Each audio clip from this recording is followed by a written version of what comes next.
I'm glad to invite you to Hana Talks. Hana Talks is a medium to convey various things.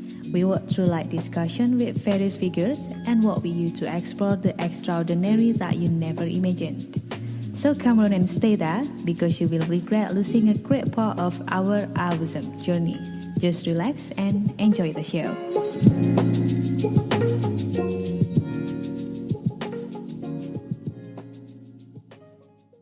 Halo semuanya, bertemu lagi dengan saya Dinar Hana di Hana Talks. Dan kali ini Hana Talks sudah masuk ke pot keempat. Dan ada yang spesial kali ini, Hana Talks ditemani oleh cewek yang cantik banget. Idola banyak sekali cewek-cewek di luar sana. Kenapa jadi idola? Kita akan dengerin semua ceritanya hari ini. Dan selamat datang buat Sherilta Pratiska. Halo Sheryl, apa kabar? Halo, baik banget kabarnya. Alhamdulillah, sehat ya? Sehat alhamdulillah. Oke, Sheryl, gimana nih perasaannya? Ngobrol-ngobrol tapi nggak ketemu orangnya? Ini sebenarnya ini pengalaman pertama banget bikin podcast, sebelumnya belum pernah. Oke, berarti Seneng ini sih, baru pertama Alhamdulillah. kali ini. Menang dong ini Hana Talks ya. Pertama kali Iya, undang iya Sheryl. makanya. Aduh, terima Iya, kasih banyak waktunya loh ya. Pak, aku perdana. yakin pasti repot ya, sibuk banget, tapi udah nyiapin waktunya buat kita. Oke, Sheryl, cerita-cerita dong. Gimana nih perjalanannya? Oh, sebelumnya, Sherilta ini yang paling eh eh, keren ya beritanya adalah menjadi Miss Cosmopolitan World 2017, bener ya? Iya, benar-benar betul sekali. Dan Sheryl ini berasal dari kota Malang. Nah, perjalanannya sampai bisa jadi Miss Cosmopolitan World atau bahkan setelah itu ada prestasi apa lagi, cerita-cerita sedikit dong Sheryl. Jadi ceritanya panjang ya sebenarnya, cuma dipersingkat bisa lah ya. Boleh, Ini boleh. sebenarnya dulu nggak pernah kepikiran ikut pageant sih sebelumnya. Karena dulu pertama kali banget belum langsung terjun ke dunia Miss-Missan atau putri-putrian. Dulu masih memulai awal-awal perjalanan di dunia pageant itu waktu ikut duta wisata di Kota Malang. Kakang Bayu, Kota Malang 2013. Nah, tetapi sebelum itu sebenarnya udah pernah ikutan juga tahun 2012. Sudah pernah ikutan seleksinya Kakang Bayu Kota Malang 2012. Tapi nggak lolos sama sekali. Oke, nggak lolos ya malah ya. Karena itu kan tesnya kan ada kalau nggak salah 3 tahap seleksi. Nah, dari tahap 1 aja, kalau nggak salah itu interview sama apa lagi ya? Interview aja sih kalau nggak salah itu udah nggak lolos sama sekali. Oh no. Karena emang waktu itu masih coba-coba dan belum siap dan memang belum ngerti hal-hal apa yang harus dipersiapkan kalau ikut duta wisata. Jadi masih bener-bener kosong lah, intinya masih bener-bener Nggak ada bekal gitu ya. Nggak ada bayangan gitu. Terus setelah itu sempat kayak malas ikut karena kan ngiranya aduh kok kayaknya susah banget ya ikutan kedutaan ini gitu, ribet, banyak perlunya, harus belajar ini belajar itu, siapin ini itu. Kemarin aja waktu itu mikirnya kemarin aja waktu ikutan seleksi tahap 1 aja nggak lolos gitu kan, males akhirnya kan nyoba ke tahap selanjutnya lagi, tahun depannya lagi apalagi gitu kan. Nah itu sempat gak kepikiran buat ikut lagi, cuman kebetulan waktu itu ada temen sekelas di kampus.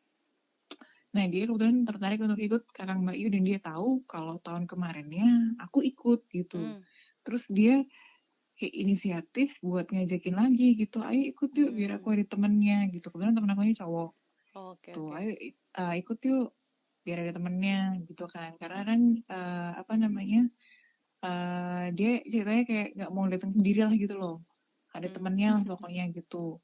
Lolos nggak lolos yang penting ikut dulu gitu katanya dia gitu. Awalnya aku udah males karena kan inget tahun kemarin aduh nggak lolos sama sekali gitu ngapain ikut lagi gitu kan. Kayak udah apa sih, udah males banget, udah nggak mau lagi ikut kayak gitu. Nah terus karena waktu itu teman aku ini namanya Vano, temen aku sekelas. Terus karena dia datang ke aku waktu itu udah beliin formulir, terus akhirnya kan suka. Ditodong gitu ya. ditodongin formulir deh, isi aja besok ikut seleksinya gitu kan. Wah ya udah, akhirnya ya sudah ikut. Terus aku bilang sama dia, pokoknya kalau nggak lolos nggak apa-apa ya gitu. Iya udah nggak apa-apa, yang penting ikut nemenin. Oke, ya udah gitu kan. Nah, karena ada temennya, akhirnya mulai muncul kayak coba pelajarin lagi, siapa tahu lolos walaupun nggak sampai jadi finalis, nggak apa-apa lah ya gitu. Waktu itu pikirnya kayak gitu kan. Terus iseng-iseng ikut sama si Vano ini gitu kan. Ternyata dari seleksi 1, 2, 3 sampai kepilih jadi finalis, kita berdua lolos. Itu Oke, keren banget. itu nggak kepikiran lah, kaget kan kok lolos ya gitu ya. Ya udah, rezeki gitu kan. Nah dari situlah akhirnya mulai niatnya mulai makin makin tinggi lagi gitu loh, karena udah lolos kan. Pikirnya ini sekali seumur hidup kali ya, jadi harus diniatin. Akhirnya niat lah, mulai dari situ belajar apa segala macem, menyiapkan hal untuk karantina segala macem, semua disiapin berdua waktu itu sama teman aku namanya Vano ini. Nah setelah karantina bla bla bla grand final, dan kok alhamdulillah ternyata kita berdua menang.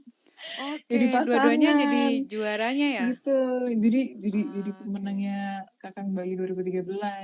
Itu aja juga kaget gitu, kok bisa ya berangkat berdua, terus lolosnya barengan, terus Bareng. menangnya juga Dua-duanya barengan. jadi pemenang, keren-keren. Iya, akhirnya ya seneng lah gitu. Aduh ternyata menyenangkan ya. Nah dari situlah berpikir kayaknya ini menyenangkan banget, apalagi kan nggak semua orang bisa dapat kesempatan ini gitu. Kalau kita udah di sini berarti kita hebat gitu, kita bisa berkembang gitu. Paling nggak kita punya prestasi yang bisa dibanggakan, nggak hanya untuk diri sendiri, tapi juga untuk kampus, untuk keluarga, dan untuk orang-orang lain yang bangga sama kita gitu. Nah akhirnya dari situ lanjutlah, karena menang di Kakang Bayu Kota Malang, lanjut ke Raki Jawa Timur 2014. Terus kemudian setelah itu karena aku mulai tertarik di dunia putri-putrian, akhirnya 2014 ke 2015 itu ada seleksi Putri Indonesia Jawa Timur. Oke, seru nih. Itu. Gimana? Ya, jadi sempat ragu juga, karena mikirnya kan belum pernah. Masa tiba-tiba langsung terjun ke putri-putrian gitu loh. Karena kan putri sama duta itu berbeda gitu loh. Kalau duta wisata kan hanya soal wisata aja. Kalau putri kan lebih umum, lebih banyak isunya yang harus dipelajari gitu kan. Nah cuman karena ada dukungan dari banyak orang untuk coba, ya udah kenapa enggak dicoba gitu kan. Terus waktu itu juga ada pikiran juga, kalau nggak menang nggak apa-apa, karena tahun depannya lagi masih bisa coba lagi ya. gitu. Coba lagi gitu. Nah cuman ternyata waktu terjun, habis audisi apa segala macam, terus masuk nih jadi finalis. Nah mulailah ngerasain excitementnya lagi tuh di situ gitu. Kayaknya ini sesuatu yang berbeda gitu loh, kayak menarik, bisa masuk di keluarga Putri Indonesia gitu kan. Siapa sih yang nggak pengen jadi Putri Indonesia gitu kan, kayak mimpi hampir semua wanita lah ya pengen gitu kan. Nah terus itu juga nggak terduga tiba-tiba menang tahun 2015 itu, kayak menang lagi gitu kan. Alhamdulillah Keren. akhirnya bisa bawa nama Jawa Timur ke ajang Putri Indonesia yang gitu nasionalnya. ya. Nah itulah, dari situ akhirnya seneng, merasa ada kecintaan tersendiri di dunia pageant. Sampai sekarang pun begitu gitu. Terus akhirnya senengnya dari aktif di dunia pageant itu, selain bisa punya prestasi, tapi juga bisa kenal banyak orang-orang penting. Karena kan setiap tugas, setiap ada acara, biasanya itu berhubungan dengan orang-orang pemerintahan biasanya, atau berhubungan dengan orang-orang kementerian yang memang penting di bidangnya gitu. Jadi menurut aku tuh bisa nambahin channel juga. Selain itu wawasan kita kan juga akhirnya lebih diasah, karena sering ketemu orang penting, ketemu orang pintar, ketemu orang-orang yang punya pengaruh besar kayak gitu. Nah setelah itu, setelah beberapa bulan kepilih sebagai Putri Jawa Timur 2015, langsung lah maju ke nasional. Jadi ketemu 34, kalau nggak salah 34 finalis perwakilan dari masing-masing dari provinsi seluruh di Indonesia Indonesia. Ya. Wow, keren. Itu yang pertama kali ngerasain karantina nasional mewakili provinsi. Betul. Jadi mulai tegangnya, mulai dari hal-hal menyenangkan sampai yang susah payahnya karantina itu udah bener-bener terasa di situ, karena kan sangat berbeda dari duta wisata. Kalau duta wisata kan masih ada pasangannya nih. Kalau Putri-Putri udah bener-bener solo sendiri, nggak ada yang bantuin. Jadi ya survive sendiri, harus tampil sendiri, harus jaga performa sendiri, gitu kan. Nah, Keren. setelah dari Putri Indonesia 2015 ini, kebetulan waktu itu belum dapat ini nih, belum dapat placement, jadi masih hanya membawa nama Jawa Timur aja, Oke. gitu. Setelah itu sempat off dulu, sekitar 2 tahun setelah itu sempat off dulu karena ngelanjutin kuliah lagi, karena kan sebelumnya terlalu aktif di dunia pageant, akhirnya kuliahnya agak-agak ini Agak keganggu gitu agak-agak ya. ketinggalan. Akhirnya udahlah off 2 tahun dulu, ngelanjutin kuliah dulu, balik lagi kuliah. Terus kemudian tahun 2012 sempat dapat tawaran dari temen yang sudah pernah ikut ajang beauty pageant internasional yang namanya Miss Cosmopolitan World itu. Awalnya aku nggak ngerti itu apa, karena kan masih belum ini, ajangnya masih baru, terus belum banyak yang ngerti juga. Nah, waktu itu aku sempat tanya, ini gimana sistemnya kalau misalkan mau ikut itu kan. Terus teman aku kebetulan yang memang teman baik juga gitu kan, terus dia bilang, ini kalau kamu mau, kamu tinggal ikut seleksinya secara tertutup. Jadi untuk menjadi wakil Indonesia waktu itu ada seleksi tertutupnya, sama yang megang lisensinya Indonesia waktu itu, national directornya namanya Mr. Alan Loy, orang Malaysia, tapi dia tinggal di Jakarta, kerja di Indonesia, dan dia megang lisensinya Miss Cosmopolitan World 2015 sampai 2018 kalau nggak salah. Oke. Ya, jadi dia nyeleksi gitu waktu itu. Nah, akhirnya aku diseleksi lah sama beberapa kandidat yang lain gitu kan, cuman seleksinya tertutup, nggak terbuka, jadi wawancara tertutup aja. Terus lolos atau enggaknya diumuminnya sama dia langsung gitu, dan setelah seleksi apa segala macam terus ternyata lolos. Nah, habis lolos itu mikir gitu, waduh gila ya, kemarin aja waktu di nasional nggak dapet gitu kan, masih belum dapat, terus sekarang tiba-tiba harus mewakili Indonesia aja internasional. Kan mikirnya, wah berat ini, tiba-tiba bawa nama Indonesia, kemarin aja bawa nama provinsi aja berat gitu kan. Tapi aku mikirnya, ya udah nggak apa-apa, ini tantangan. Pertama tantangan, yang kedua ini rezeki banget, karena memang itu aku ada rencana lagi ikut pageant, terus pengennya juga mewakili Indonesia, terus ada tawaran nih, wah alhamdulillah gitu kan. Walaupun persiapannya untuk menuju ajang internasionalnya sangat-sangat amat pendek, kurang dari sebulan kalau nggak salah. Wow, Karena itu kurang dari sebulan persiapannya. Oke. dadakan banget. Tapi alhamdulillahnya semua kekejar sih, karena dibantu persiapannya sama tim dari Indonesia ini, sama national director juga dibantu, semuanya dibantu sampai akhirnya semua kekejar lah, bisa berangkat ke Malaysia, karena waktu itu aja kan di Malaysia, itu deket, alhamdulillahnya deket gitu. Terus setelah itu mulailah aku dapat lingkungan yang berbeda. Kalau kemarin ini ketemunya teman-teman yang masih satu di Indonesia aja, walaupun bahasanya beda-beda, tapi kan masih tetap pakai bahasa Indonesia. Nah, kalau udah di ajang internasional kan udah negaranya berbeda, nggak semua dari mereka bisa bahasa Inggris. Iya, Karena benar-benar. yang digunakan bahasa Inggris gitu kan. Kalau orang Malaysia udah biasa kali ya pakai bahasa Inggris, karena mereka multi languages gitu loh. Maksudnya banyak yang digunakan. Bahasa Inggris pun juga mereka wajib bisa gitu kan di sana. Kalau Indonesia kan enggak gitu kan. Itulah mulai kayak mulai menyesuaikan lagi, karena ternyata di sana nggak semua bisa bahasa Inggris, dan aku pun kebetulan ya bahasa Inggrisnya basic lah, masih belajar. Nah, waktu itu susahnya aku adalah dapat roommate waktu sampai sana. Diumumin dapat roommate, aku lupa kalau nggak salah dari Kazakhstan sama dari Jepang. Nah, dua wakil ini nggak bisa bahasa Inggris. Nggak bisa bahasa, iya. Terus gimana tuh ceritanya? Jadi dua wakil ini nggak bisa bahasa Inggris. Terus ya akhirnya aku dengan bahasa sebisa aku menjelaskan pakai bahasa Inggris walaupun mereka nggak ngerti gitu. Jadi mereka ini nggak bisa bahasa Inggris dan mereka nggak seberapa ngerti bahasa Inggris gitu. Jadi kadang kita pakai bahasa tubuh, bahasa apa sih, bahasa Tarzan. Pokoknya mereka ngerti maksud aku gitu loh. Itu bagian lucunya sih. Karena kaget ternyata orang-orang yang ada di dunia pageant walaupun mereka ikut ajang internasional nggak semuanya bisa bahasa Inggris gitu loh. Gitu kan. Tapi seru banget karena apa ya, ada perbedaan gitu loh, ketemu sama teman-teman beda provinsi tapi masih se-Indonesia sama yang benar-benar beda adat, beda budaya, beda semuanya, beda bahasa itu waktu di ajang internasional itu.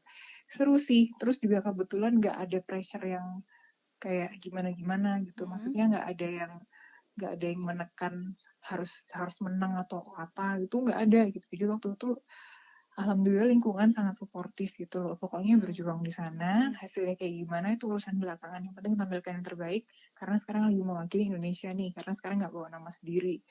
Kalau ikut Kangen Bayi masih bawa nama sendiri mungkin ya, selama bawa nama Kota Malang. Terus kemarin Bu Indonesia bawa nama provinsi, sekarang bawa nama Indonesia tuh lebih berat gitu loh, karena yang memperhatikan kan se-Indonesia Raya. Terus apalagi sekarang juga pasti yang namanya pageant lovers itu yang ngepoin nggak hanya pageant lovers Indonesia aja, tapi dari luar negeri juga gitu waktu itu.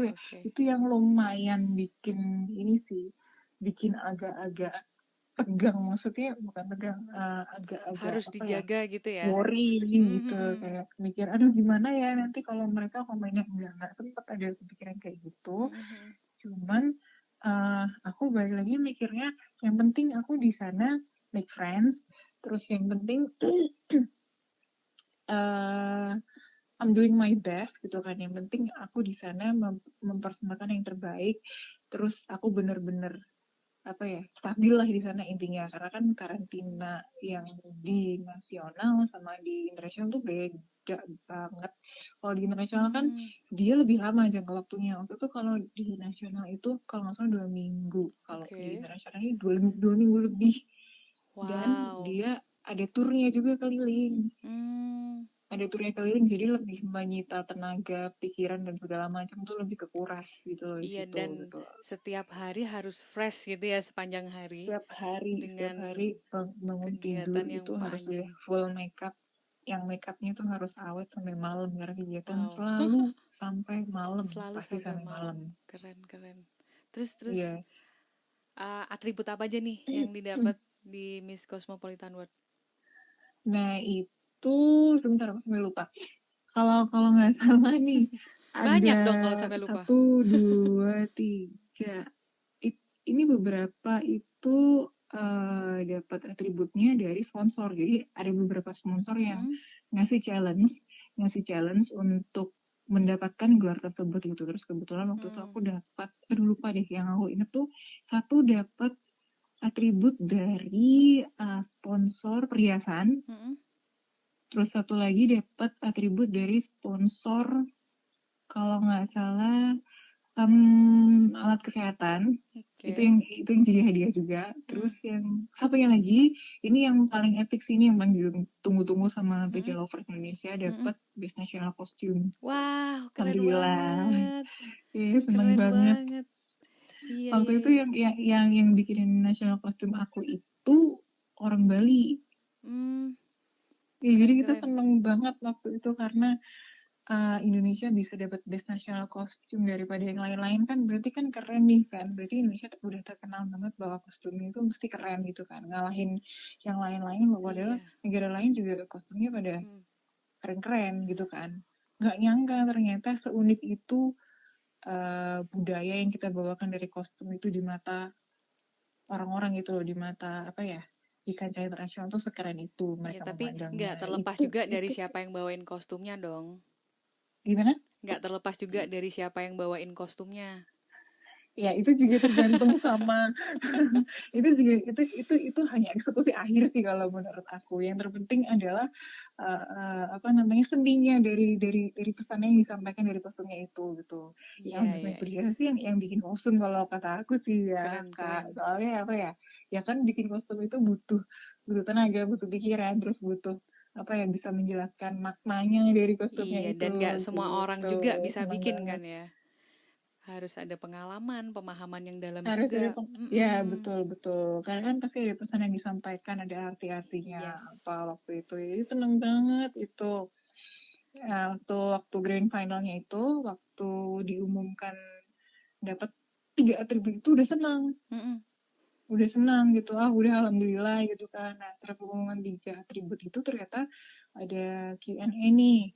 Question and answer itu dari top 10, top 5, top 3, sama pengumuman pemenang nih. Nah, waktu masuk top 10, ya udah alhamdulillah gitu kan. Paling nggak pulang bawa prestasi lah ya gitu. Alhamdulillah Udah top 10 masuk top gitu. 10 gitu ya.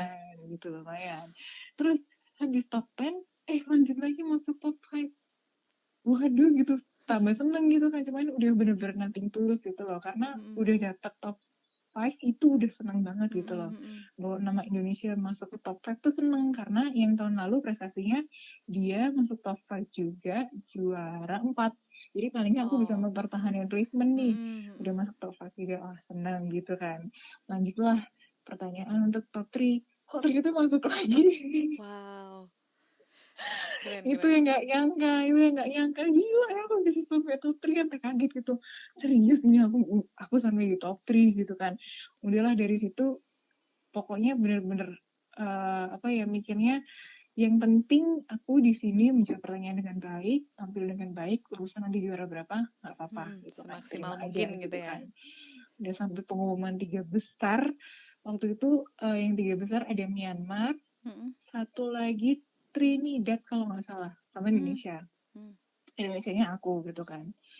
Nah, dua kontestan lain ini ya juga cantik dengan keunikannya masing-masing ya, cantik, terus pinter juga sama-sama gitu kan. Dan waktu pengumuman untuk juara ketiga, second runner up tuh kalau nggak salah Trinidad. Yang dapet tuh Trinidad, makin kaget gitu kan. Udah last standing berdua, aku sama Myanmar gitu. Aku kira yang menang bakalan Myanmar gitu kan. Ternyata kok yang menang, wah selamat Indonesia gitu. Aduh, udah mau nangis gitu. Serius Indonesia menang, langsung merinding, langsung nangis gitu. Kayak nggak percaya gitu. Kayak serius ini bisa menang gitu kan. Apa ya, Keren banget. Kaget gitu loh. Iyalah. Antara bangga, kaget, terus kayak ini beneran apa ya, ini tuh nggak salah ngomong kan, soalnya ini itu nih nggak salah ngomong kan, ya ini orang nggak salah ngumumin kan gitu. Dan ini akhirnya selamat ya gitu. Oh ya udah, ini nggak mimpi nih, beneran gitu. Setelah itu Speechless seneng, ini itu pasti. momen yang paling nggak bisa dilupain seumur hidup sih. Wow, Gitu. keren banget. Luar biasa. Ini speechless sih aku jadinya dengerinnya. Bayangin ceritanya panjang sekali kayak kereta api. Keren.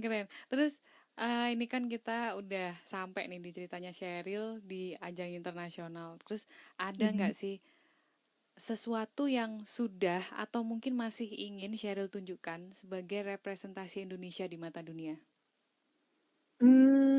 Kalau aku sih menurut aku sih yang namanya membawa nama Indonesia itu semua orang pasti bisa. Kita semua punya cara masing-masing untuk bawa nama Indonesia. Gak harus go internasional, gak harus berlabel saya adalah wakil Indonesia untuk menunjukkan ini adalah Indonesia gitu loh, enggak gitu kan. Kayak misalkan kita sekarang udah aktif di dunia media sosial lah ya gitu kan.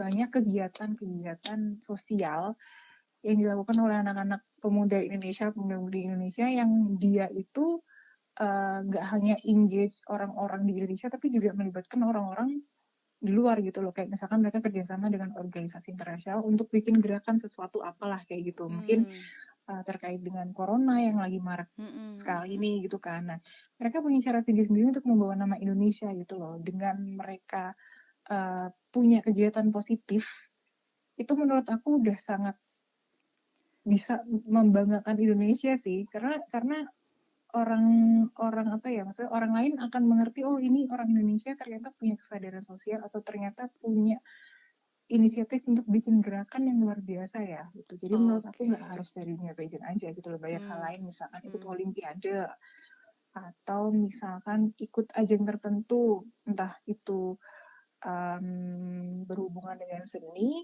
ataupun pendidikan atau olahraga dan lain-lain. Yang penting itu sama masih positif, ya aku rasa itu udah sangat merepresentasikan Indonesia gitu loh, dengan kita membawa dengan budaya dan keunikan kita masing-masing dari daerah masing-masing gitu. Gitu sih. Oke. Sesimpel apapun gitu ya, yang penting bermanfaat. Pasti Sesimpel apapun kita yang bisa penting bawa nama Indonesia. bermanfaat Oke, balik lagi gitu. ke pageant ya. Hmm. Pageant always has pros and cons, right? So one of Mm-mm. them is how people standardize the beauty based on physical perspective that show on the contest. So how do you think about this?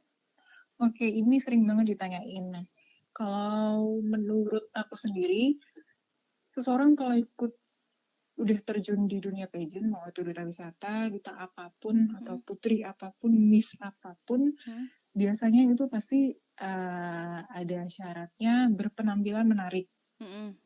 Menarik nih ya. Nah, kalau menurut aku berpenampilan menarik itu bukan berarti harus cantik atau ganteng.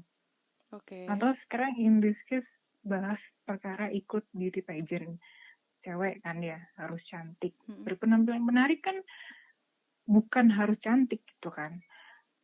Kalau menurut aku tuh yang namanya penampilan menarik itu masih bisa masih bisa dibuat gitu, masih bisa kita lakukan dengan make up, dengan dandan, dengan dress up yang bagus kayak gitu loh. Jadi nggak ada perempuan yang jelek sih kalau menurut aku. Yang penting adalah dia percaya diri. Karena cantiknya cewek, cantiknya perempuan itu beda-beda gitu loh. Nggak bisa dibanding-bandingkan gitu loh. Semua yang berpartisipasi di dunia pageant itu sudah pasti cantik, tapi cantiknya kan berbeda-beda nih, nggak melulu dinilai perkara fisiknya aja. Kalau masalah berat badan dan lain-lain, memang itu beberapa ajang ikan itu memang menerapkan standarisasi berat badan harus proporsional. Proporsional pun itu juga nggak harus kurus kering.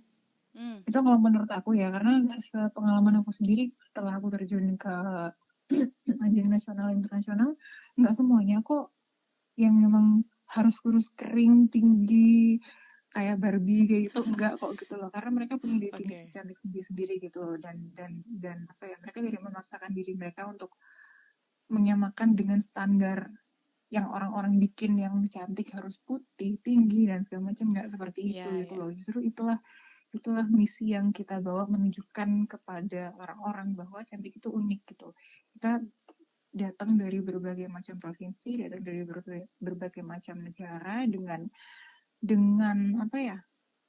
latar belakang budaya berbeda, dengan fisik yang berbeda, tapi kita tetap cantik gitu loh. Dan cantik itu nggak bisa dinilai cuman terlihat di luarnya aja gitu loh. Dengan size gitu ya, nggak bisa hanya dengan size gitu ya. Oh, tidak bisa. Kalau menurut aku sih nggak bisa gitu loh. Sangat terlalu negatif sih kalau memandang cantik itu hanya dari fisik aja gitu loh. Kalau menurut aku kayak gitu. Seseorang yang punya selalu berpikiran positif, terus punya kepribadian yang menarik, juga bisa cantik, juga bisa terpancar dari dalam gitu. Kalau menurut aku sih gitu. Jadi nggak ada yang jelek lah kalau menurut aku. Masih bisa dibikin dengan make up, semua punya dengan dress keunggulannya up dan masing-masing. lain-lain gitu. Benar.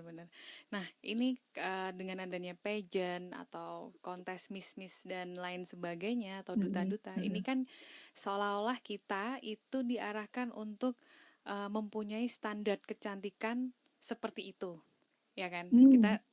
Kita pasti diarahkan ke sana. Nah, Sherylta sendiri sebagai yang sudah ikut dari ajang daerah, nasional sampai internasional, ada nggak nih keinginan membuat sebuah pageant yang mungkin seperti yang disampaikan Sherylta tadi tidak based on physical appearance atau standar kecantikan yang seperti pada umumnya nih, kira-kira ada nggak, atau mungkinkah Sheryl mau membuat sebuah pageant yang tolak ukurnya bukan itu tadi, tapi apa dan yang bisa membawa nama daerah maupun Indonesia ke kancah internasional?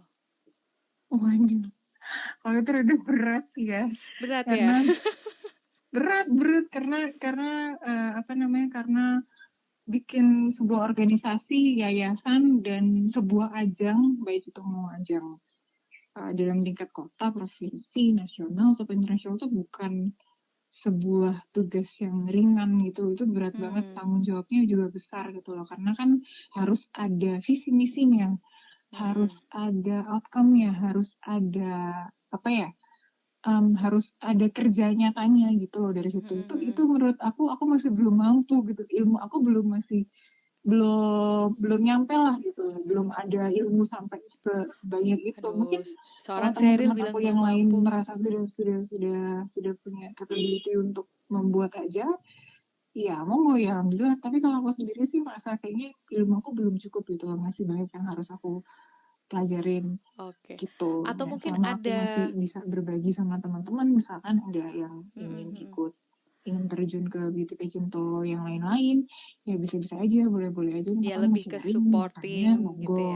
Cuman kalau untuk bikin sendiri itu aku rasa belum mampu, ilmunya belum cukup lah, masih harus belajar lagi gitu. Oke, kita doain Sheryl bisa segera membuat pageantnya sendiri dengan karakteristik Amin, beauty yang amin, sesuai dengan amin. standarnya Sheryl. Ini ada yang menarik sih tadi disampaikan bahwa sekarang ini sosial media udah merupakan platform yang sangat mudah untuk show up gitu ya Indonesia di mata dunia. Nah, Betul. ada sesuatu di situ yang happening sekarang. Orang-orang ini mudah banget judgmental ke siapapun yang dia idolakan atau yang dia tidak sukai di sosial media. Nah, especially when you become a public figure, right? So, Okay. because you are the role model for a lot of people, how you think when they put you as a princess who cannot do anything false? Jadi, Princess Cheryl harus selalu benar. Hmm. Nah, ini gimana nih? Hmm. Yang biasanya Cheryl lakukan selama ini? Ini kalau menurut pengalaman aku sendiri sih ya, memang ketika masih menjabat sebagai contohlah putri ataupun Miss Cosmopolitan atau Miss Grand Jawa Timur dan segala macam, pasti akan ada tuntutan dari masyarakat untuk tampil sempurna. Sebenarnya bukan dari masyarakat aja, tapi dari organisasi, karena kan kita posisinya lagi mewakili, lagi jadi sebagai representasinya provinsi Sebuah tertentu lah ya, gitu kan. Kalau menurut aku biasanya sih tuntutan-tuntutan untuk selalu tampil sempurna itu pasti ada gitu ya. Cuman balik lagi, yang mereka tuntut itu seperti apa gitu loh. Misalkan harus selalu dandan kemana-mana, harus selalu dress up kemana-mana, harus pakai heels kemana-mana, atau nggak boleh begini, nggak boleh begitu di sosial media, harus apa ya, harus santun, harus apa segala macam. Kalau memang mereka kritiknya positif dan bisa diambil untuk sebagai misalkan koreksi terhadap diri aku sendiri, bukan aku sih mengambilnya nggak mengambil itu sebagai aku sebagai bisanya, tapi juga aku mikir lagi kalau misalkan mereka kritiknya positif untuk membangun diri aku sendiri, untuk membangun karakter aku sendiri, ya kenapa enggak didengarkan dan ucapkan terima kasih gitu loh. Kecuali kritiknya mereka udah hal-hal yang negatif yang cenderung ke bullying. Oke, pernah nggak sih Cheryl dapat Itu yang kritikan yang bullying gitu? sering dulu sering Oh really? karena yang namanya pageant lovers Indonesia itu kan pasti mereka punya jagoan masing-masing nih. Oh ya, benar-benar. Nggak apa ya, nggak hanya nasional lah, internasional juga gitu kan. Mereka punya jagoan masing-masing gitu. Terus apalagi kita juga nggak bisa kontrol pikiran dan jempolnya netizen untuk berkomentar gitu kan ya. Mereka pasti akan membela jagoannya masing-masing. Pasti ada yang membandingin, oh enggak sih ini lebih cantik daripada itu, oh enggak sih ini lebih tinggi daripada ini gitu kan ya. Kenapa harus didengerin tuh kalau aku sih, kalau yang lainnya nggak tahu ya, kalau aku sendiri nanggepinnya ya udah biarin aja gitu, nanti mereka akan capek-capek sendiri gitu loh. Karena kalau kita membiarkan energi negatif seperti untuk kepikiran, untuk masuk ke dalam kehidupan, jadinya kan kita sendiri yang rugi gitu. Mereka yang nggak rugi, kita yang rugi gitu loh. Pokoknya selama pesan yang disampaikan mereka kritiknya positif, terima dan bilang terima kasih, ucapkan terima kasih. Kalau buruk ya sudah, nggak perlu ditanggepin juga gitu loh. Aku sih lebih fokus pada apa yang bisa dikontrol, karena karena jempol netizen nggak bisa dikontrol, ya untuk apa didengerin gitu, untuk apa terlalu dibetin, terlalu dipikirin. Itu sih kalau aku. Keren. Begitu. Ya ternyata se-perfect Sheryl juga ada yang ngebully ya, itu emang dasar Nggak orang-orang perfect itu. lah. Oke, tadi balik ke ngomongin soal beauty. Tadi Sheryl udah share beberapa cerita tentang beauty itu nggak harus seperti standar yang sudah ditunjukkan oleh kontes-kontes. Nah, standarnya kan berarti berbeda untuk setiap orang. Kalau bagi Sheryl sendiri, how you define the real beauty? The real beauty itu comes from within sih ya, karena percuma misalkan appearance-nya bagus, tapi dia nggak punya etika yang baik, terus dia tidak punya tidak punya hati yang baik juga, percuma gitu loh, kan jatuhnya keluarnya jadinya negatif juga gitu kan. Orang juga nggak akan senang sama kita walaupun secantik apapun, seganteng apapun, tapi nggak punya attitude yang baik misalkan. Oke. Ya gitu percuma. Jadi hal yang bisa aku ambil dari dunia pageant ini adalah bagaimana mengajarkan perempuan tuh harus cantik luar dalam gitu loh. Gak cuma cantik, tapi juga harus berwawasan luas. Satu paket Cantik gitu ya. otaknya, satu paket cantik otaknya, terus harus punya sikap yang baik, attitude yang baik, terus pokoknya harus punya tujuan yang positif lah dalam hidup ini gitu. Jadi nggak ayam dulu pamer kecantikan yang nggak ada gunanya gitu. Semua orang bisa cantik dengan makeup, semua orang bisa cantik dengan perawatan, tapi cantik yang dari dalam diri sendiri itu terkadang nggak semua orang punya. Gitu loh. Jadi dunia pageant ini mengajarkan aku untuk benar-benar cantiknya luar dalam gitu. Kalau cantik biasanya kan semua orang bisa, semua orang di Instagram pakai filter cantik gitu kan. Yes, agree. Hatinya nggak bisa difilter soalnya ya. Iya, makanya nggak bisa difilter, nggak ada filter. Oke, keren banget Sheryl. Ada pesan nggak sih buat teman-teman pendengar Hana Talks nih yang ingin mengaktualisasi diri mungkin atau ingin berprestasi, mungkin juga ingin menjadi representatif dari Indonesia, bisa baik melalui pageant maupun tidak. Ini ada nggak sih motivasi yang bisa disampaikan oleh Miss Cosmopolitan World 2017? Kalau aku sih pesannya cuma buat teman-teman yang pengen berprestasi nih, nggak hanya di dunia pageant aja sih, apapun gitu. Yang penting itu adalah percaya dengan kemampuan diri sendiri dan selalu jadi pribadi yang positif. Karena kalau udah terjun ke dunia yang berhubungan dengan kompetisi, itu biasanya kan tekanan itu dari mana-mana. Nah itu kita dituntut untuk juga stay original gitu loh. Jadi kayak ya udah jadi diri sendiri aja, percaya dengan kemampuan yang kita punya dan meningkatkan skill kita gitu loh. Misalkan pokoknya kita harus mengetahui kita itu lebihnya di mana, kurangnya di mana. Gak ada yang salah dengan punya kekurangan. Semua orang pasti punya kekurangan. Bagaimana caranya kita aja untuk memperbaiki itu, meningkatkan skillnya itu gitu. Yang penting itu sih, percaya diri juga. Terus jangan lupa untuk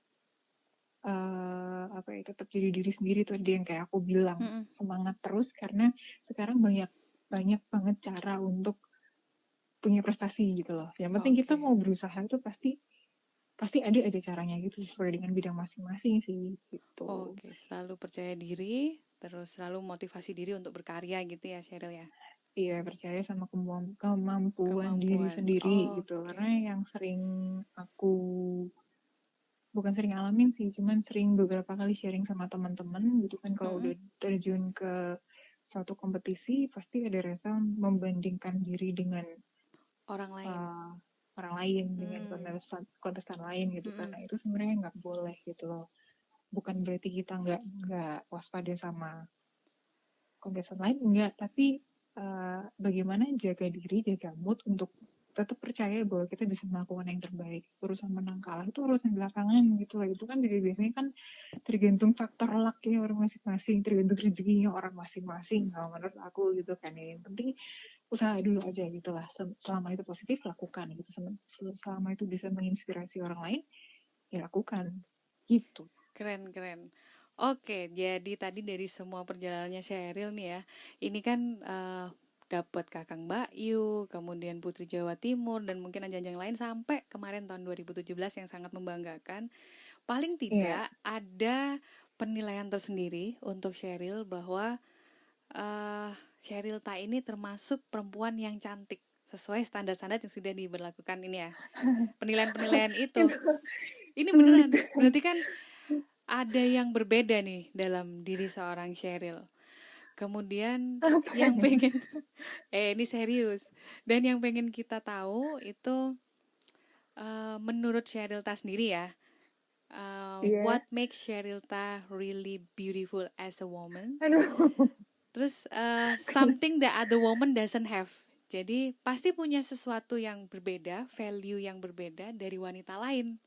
Karena sudah Aduh, melewati apa banyak ya? sekali kompetisi-kompetisi yang luar biasa. Pasti ada. Bisa share nggak? Aduh, apa ya, bingung. Soalnya kalau nggak orang lain yang menilai kayak kepedean gitu kan, jadi menyebutkan oh aku begini. Soalnya aku sih bukan tipe orang yang merasa cantik gitu. Maksudnya nggak bisa handle apa sih Tapi bahasa dunia Jawanya, nggak bilang bisa kalau aku Sheryl Ta cantik gitu cantik. kan. Tapi itu kan bukan hanya berdasarkan melihat secara physically cantik gitu kan. Ada banyak pertimbangan yang lain untuk akhirnya melabeli saya sebagai apa gitu kan.